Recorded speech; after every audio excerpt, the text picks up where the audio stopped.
In Colombia, political coalitions enroll their formulas for the May 29th presidential elections.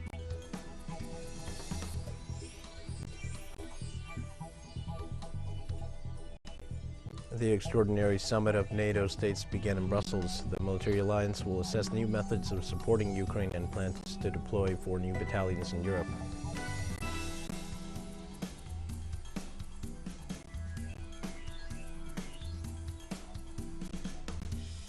South African companies have been urged not to employ the undocumented foreign nationals to avoid tensions with citizens in the country, while the President Cyril Ramaphosa made a call asking nationals not to be at war with others for being un-South African.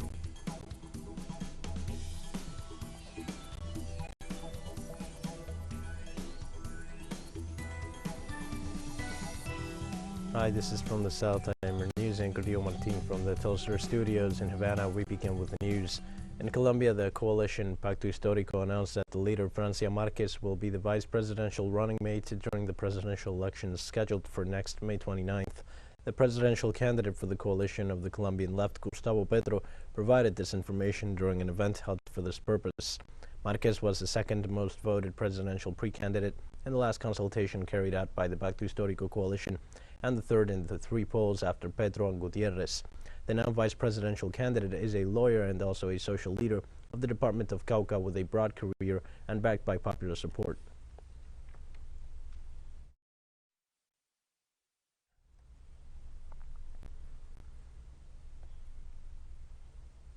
Let's continue in Colombia, this time with the registration of the candidacy of Sergio Fajardo, who made official on Wednesday his postulation to the presidency of the state after having obtained the highest number of votes in the consultation carried out by the coalition Centro Esperanza.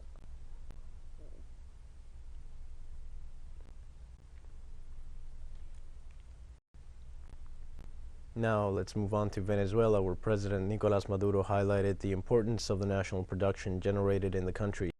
Regarding this, President stressed the importance of national production in different areas to diversify the productive economy in the face of the sanctions imposed by the United States. President Maduro also emphasized that the country plans to continue strengthening its self-sufficiency with local supplies and to promote the export of national products.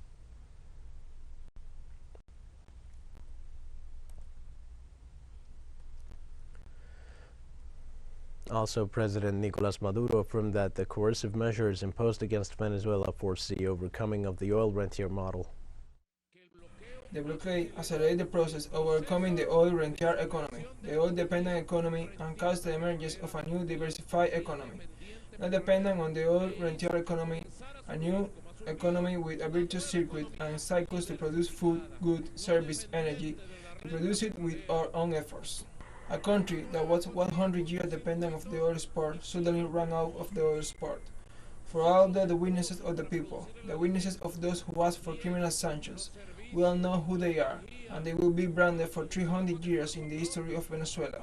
Those who asked for the invasion of Venezuela, the criminal sanctions, and the blockade. Now, Bolivian President Luis Arce led the acts for the Day of the Sea, ratifying his commitment to recover sovereign maritime access. The 143rd anniversary celebrations for the defense of Calama began with a wreath laying at the foot of the statue of Eduardo Baroa, hero of the War of the Pacific, a conflict set in the 19th century that defined Bolivia's landlocked status. The Bolivian president was accompanied by the Vice President David Choquehuanca, ministers of state, and some members of the diplomatic corps accredited in the country. During his speech, Arce recalled that the aggression that stripped them of their maritime territory responded to the imperialist interests of England over the natural resources of this region.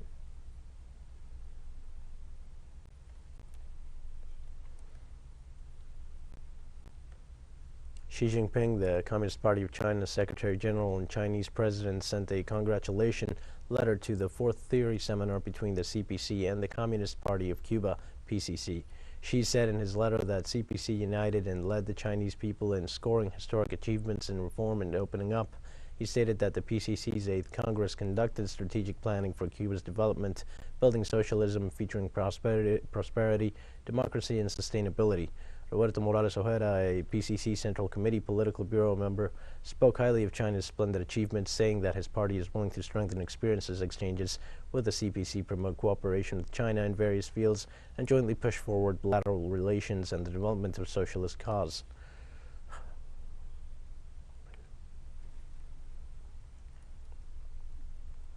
Many young people in Cuba are betting on starting businesses thanks to the opportunities that the country opened up for self-employment and new forms of non-state management.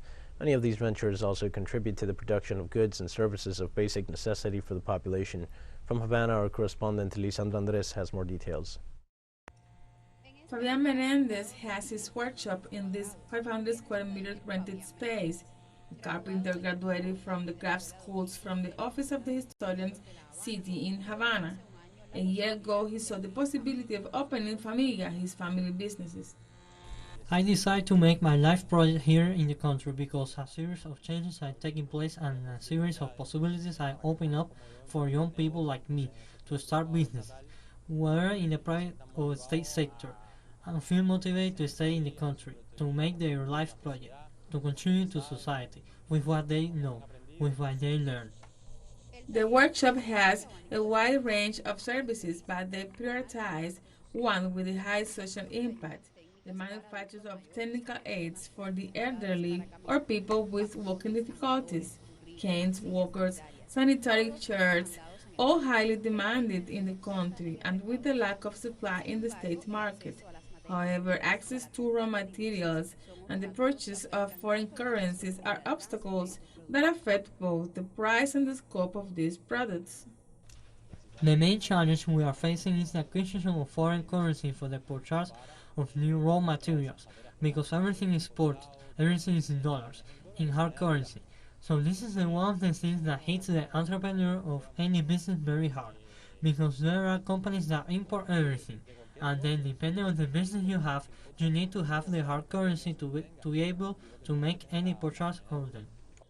FAMEA is a very young project. Joel Rondon, one of the founders, is the one who takes on the challenge of manufacturing about 90% of the technical aids, devices that are made of adaptable materials around the world, while here they are made of wood, but with designs both light and strong at the same time. He's helping other people who need any technical help so they can walk and move around, and he feels good about that. And he is also teaching and supporting the learning of the kids at the workshop school who don't know.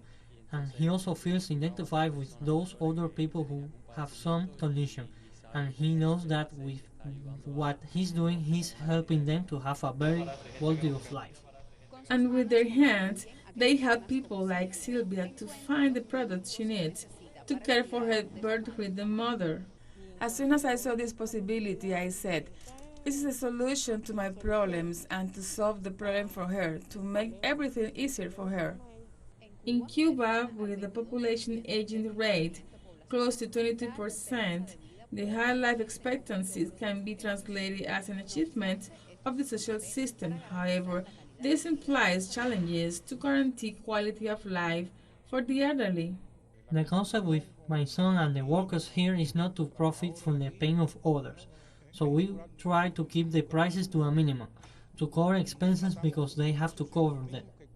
They have to cover salaries, electricity, raw materials, they have to cover all that. But the profit margin is really minimal. But we compensate it with other products and services we have to make the technical aids more affordable for the people who need them. Familia will soon become a new form of a non-state management as part of the government's policy of giving way to new economic actors that can contribute with the products and services in high demand to the island's domestic market. Lisandra Andrés, Telesur, La Habana, Cuba. We're going to take a short break now. Please join us again after this.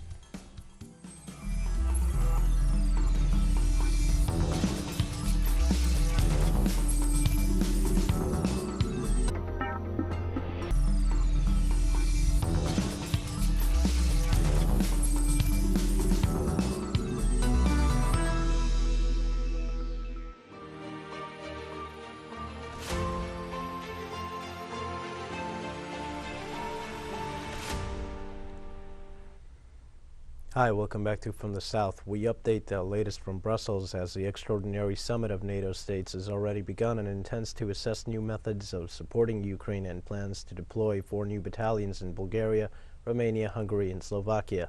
The heads of state and government of the 30 allies are meeting in Brussels to show unity in the face of what they call a Russian aggression. Ukrainian President Volodymyr Zelensky will also take part in the meeting by video conference. At the start of the meeting, NATO Secretary General Jens Stoltenberg said they were united in condemning the Kremlin's aggression and said they were determined to continue to impose sanctions and punishments on Russia. Shortly before the start of the summit, Germany confirmed that it is impossible for it to immediately impose embargoes on Russian coal, oil and gas, a matter which will also be discussed at the EU summit today.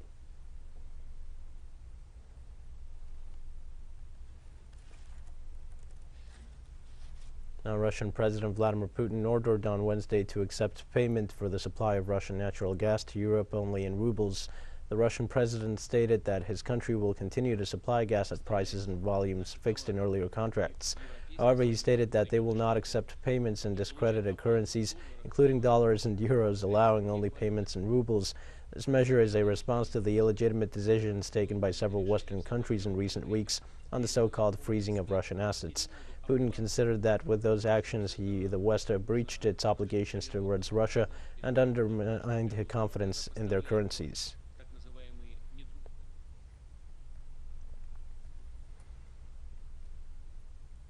Following that, the conflict between Russia and Ukraine continued as both sides acknowledged that negotiations, while still moving forward, yielded limited progress. Kremlin spokesman Dmitry Peskov said that the purpose of Russia's special military operation is Ukraine's demilitarization and neutrality. Regarding the negotiations, Peskov noted that while there were substantial contents being discussed, the progress is slower than the Russian side expected. On the Ukrainian side, President Volodymyr Zelensky stated that talks are confrontational sometimes, but moving forwards. United Nations Secretary General Antonio Guterres called on all parties to move from the battlefield to the negotiations table and bring an end to the conflict.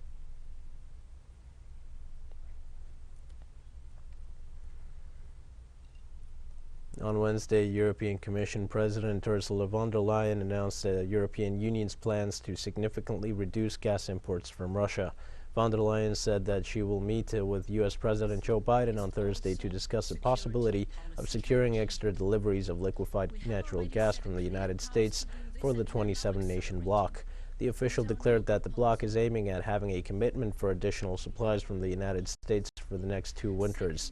The bloc is looking at ways to end its dependence on Russian gas by diversifying suppliers.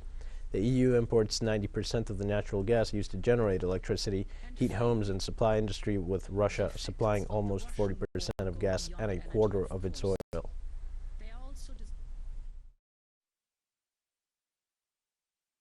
Second, by speeding up investment in energy efficiency. Everyone can contribute in reducing our dependency on Russian gas. And third, by diversifying our gas supply away from Russian gas towards reliable suppliers. Tomorrow, I will discuss with President Biden how to prioritize LNG deliveries from the United States to the European Union in the coming months. We are aiming at having a commitment for additional supplies for the next 2 winters. The United Nations Security Council on Wednesday failed to approve a draft humanitarian resolution on Ukraine, which called for a ceasefire in the country through negotiations for the evacuation of civilians from conflict zones. The resolution on the humanitarian situation in Ukraine was prepared by Russia. The co-authors of the Russian draft were Belarus, North Korea, and Syria. The document reaffirmed the call on all parties to ensure the protection of civilians and to refrain from attacking, destroying, dismantling, and rendering unusable civilian property. It also strongly condemned the deliberate targeting of civilians and civilian objects, including the indiscriminate shelling, as well as the deployment of military installations and equipment in densely populated areas, and noted the need to ensure funding for UN humanitarian work.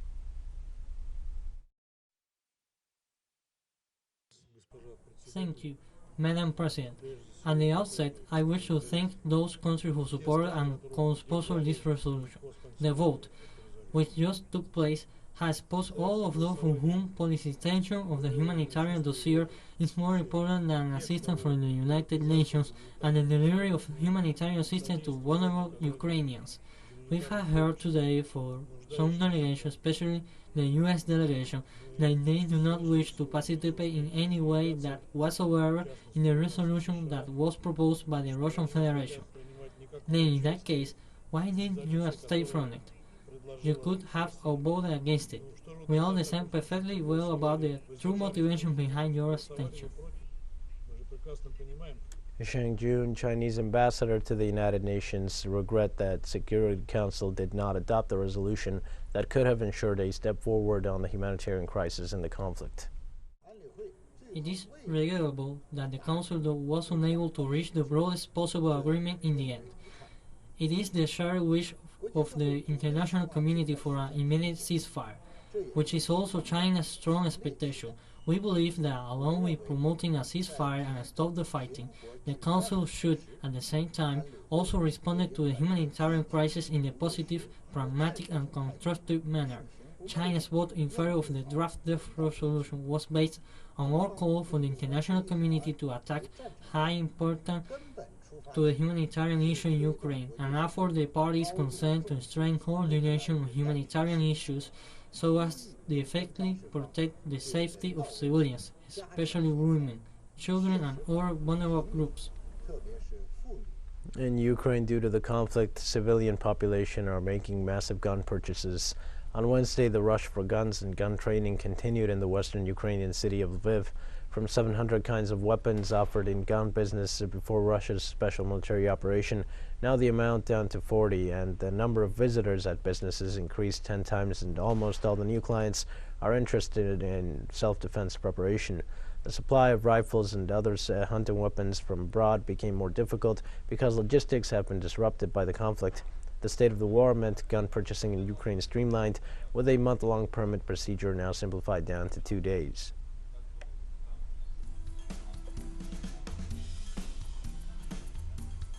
We have more news coming up after a final short break. Please stay with us.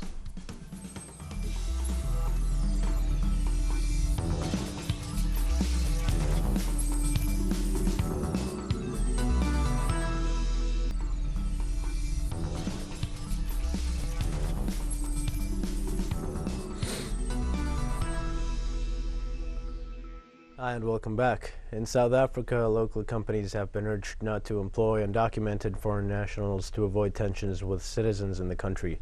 On Monday, President Cyril Ramaphosa made a call in Coaster in the northwest during the official commemoration of Human Rights Day, asking nationals not to be at war with others for being un-South African.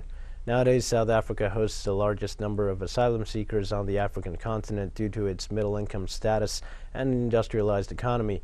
According to estimates, the country is home to about 2.9 million foreigners, which would account for slightly less than 5% of the overall population of 60 million. Earlier this month, residents in Alexandra City embarked on the so-called Dudula campaign. The protest action targeted undocumented foreign nationals in the township. Ramaphosa condemned that campaign at the time, describing it as against South Africa's values, and warned that such actions could lead to vigilantism.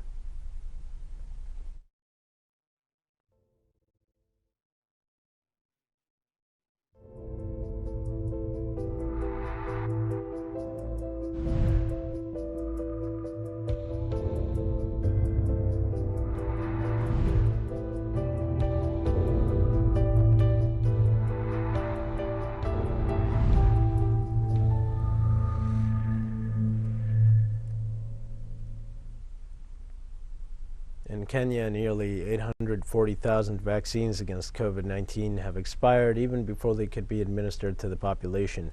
The Kenyan government announced in a statement the vaccines are those that were received through donations, deploring a persistent lack of confidence in vaccination as well as the short life of the doses. According to the Health Ministry's statement, these are AstraZeneca vaccines received through the Global COVAX initiative. About 30% of the targeted population in that country have received jabs against COVID-19. The ministry says that the administration of second doses has dropped significantly, and some refuse certain vaccines. Kenya received a total of more than 27 million vaccines, but has only administered about 17.3 million.